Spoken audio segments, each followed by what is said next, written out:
Sigurado po ba kayo, Lolo? Nakita ko kasi kanina, parang kumislap yung mga mata nila kanina sa dilim. Normal lang yun sa dilim, Apo. Pasensya na ho kayo. Wala lang po talaga kaming masilungan. Wala yon. Halika na, pumasok na kayo.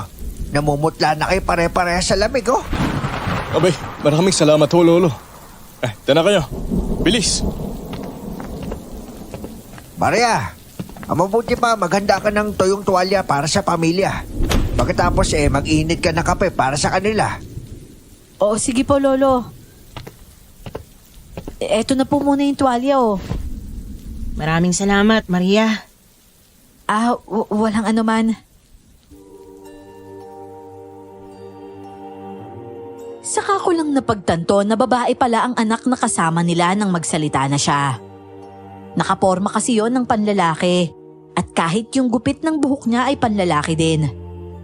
Hindi ko alam kung sinadya niyang hawakan ng kamay ko pagkuha ng tuwalya sa akin o aksidente lang yon na nangyari. Ano't ano pa man, nawirduhan ako sa kabang dinulot nun sa akin.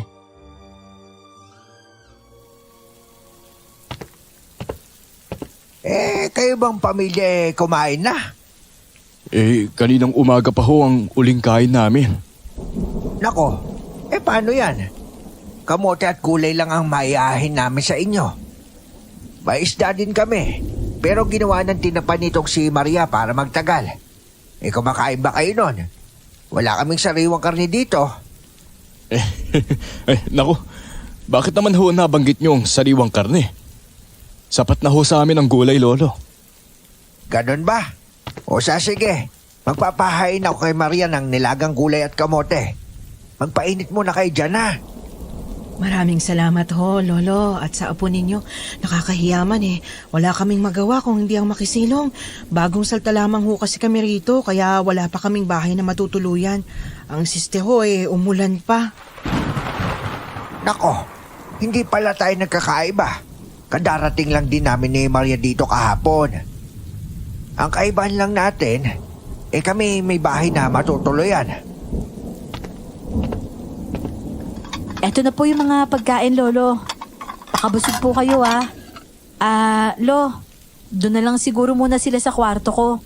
Tabi na lang po tayo sa kwarto nyo. Yun na nga din yung sasabihin ko Naunahan mo lang ako. Tara na.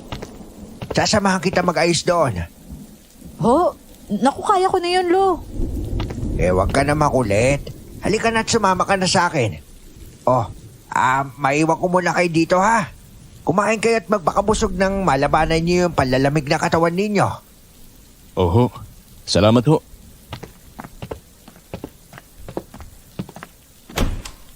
Maria, ilagay mo ito sa bewang mo. Bilisan mo. Ho? Para saan ho ito, Lolo? Para sa kaligtasan nyo ng apo ko. Sumunod ka na lang at huwag ka na magtanong. Ilagay mo muna sa katawan mo yan bago ka humarap ulit sa kanila, ha? Naintindihan mo ba?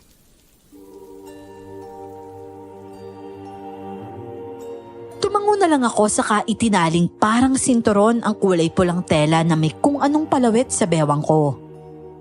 Nauna na ding lumabas si Lolo noon. Habang ako, matapos sabihin niya ay nagtungo naman sa kabilang silid para kuhanin ang ilang personal kong gamit doon. Mabuti na lang pala at nakabagpa ang karamihan sa mga yon, kaya hindi na ako nahirapang ilipat sa silid ni Lolo. Napakasipag mo naman, Maria. Ang liksi mong kumilos, para kang hindi buntis. Aha? Paano mo nalaman? Halata naman sa itsura mo. Medyo maputla ka at yung galaw ng tibok dyan sa leeg mo hindi normal. Tibok sa leeg? Tumitibok yung leeg ko? Oo, dito banda. Pwedeng hindi mo makapa pero nakikita yan. Eto, tingnan mong sa akin. Ganyan ang normal na galaw niyan. Yung sayo, doble ng bilis ng tibok kumpara sa akin. Hala, oo nga tumitibok siya, no? Ngayon ko lang kasi nalaman yun eh. Talaga? Buti na lang pala. Hayaan mo tulungan kita rito. Ano pa bang gagawin? Wala naman na. Itong mga maruruming damit ko na lang ang kailangan kong bitbitin. Pagkatapos ko, pwede na kayong magpahinga dito. Kaya nga, pagod na rin ako sa maghapong kakalakad. Pero kung hindi mo mamasamain... Ako si Lyra. Lyra, saan kayo galing? Malayo rito, parang kabilang mundo, ganun. Ano? Kabilang mundo? Saan kayo sumakay? Sa spaceship? Parang ganun na nga. Di alien pala kayo. Parang ganun na nga. Niloloko mo naman ako, Lyra eh. O ayan, tapos na. Magpahinga ka na. Maraming salamat, Maria. Bukas na natin kilalanin ng lubos ang isa't isa. Maria Apo, ano? Tapos ka na ba dyan? Opo lolo. Lalabas na po ako. Sige Lyra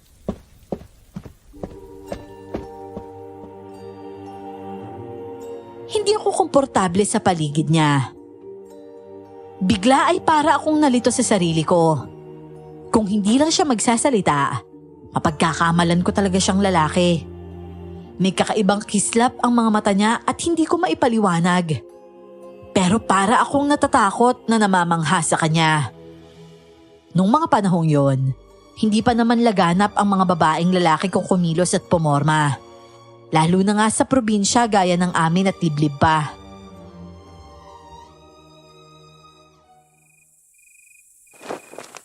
Lo, bakit po hindi kayo nagdadalawang isip na tumulong kahit sa mga hindi naman natin kilala? Hindi ba kayo natatakot? Baka mamaya masasamang loob sila eh. Apo, nararamdaman ko naman kapag meron sila masamang pakay. Wala kang dapat ipag-alala sa kanila. Hindi po ako makakatulog ng may ibang tao sa bahay, Lo. Kinakabahan ako eh. Hayaan mo na. Mapapaw lang naman yung tulog ko. Masasanay ka din sa kanila. O kaya malay mo bukas umalis na din sila dahil nakatuloy lang naman sila dito ngayong gabi. Dahil maulan. Sana nga po, Lolo. Hindi kasi ako komportabling kumilos kapag may ibang matang nakatingin sa akin eh. Oh, kita mo na? Hindi ka pala pwedeng pumisan sa magiging biyenan mo balang araw eh. Laging may pupuna sa'yo nun. Naku naman, Lolo. Malabo po yan. Tingin ko nga po, lahat ng lalaking kaidaran ko duwag sa responsibilidad nila. Ikaw naman talaga oh. Dinaig mo pa yung nagkanobyo talaga at iniwan. Ang isipin mo ngayon, magpahinga ka na. Hindi mo gugustuhin lumabas yung anak mong puyat. Oo, si Lolo naman talaga oh. Kinabukasan naman habang nag-aalmusal, hinihintay kong magpaalam na sila pero hindi yun nangyari. Paano'y nasa kalagitnaan pa lang kami ng pagkain nang ilang grupo ng mga tao ang bigla na lang sumulpot sa kabundukan at may mga tinatawag na pangalan. Si Lolo ang unang lumabas habang ako ay nanatili sa lamesa at nakiramdam lang. Tulad ko ay ganun din ang ginawa ni Lyra. Na sa tuwing titingnan ko, nginingitian ako ng ubod tamis. Para siyang lalaki na maangas kung umiti. At sa mga mata ko, dinaig niya pa lahat ng lalaking nakilala ko kung sa angas din lang ang pag-uusapan.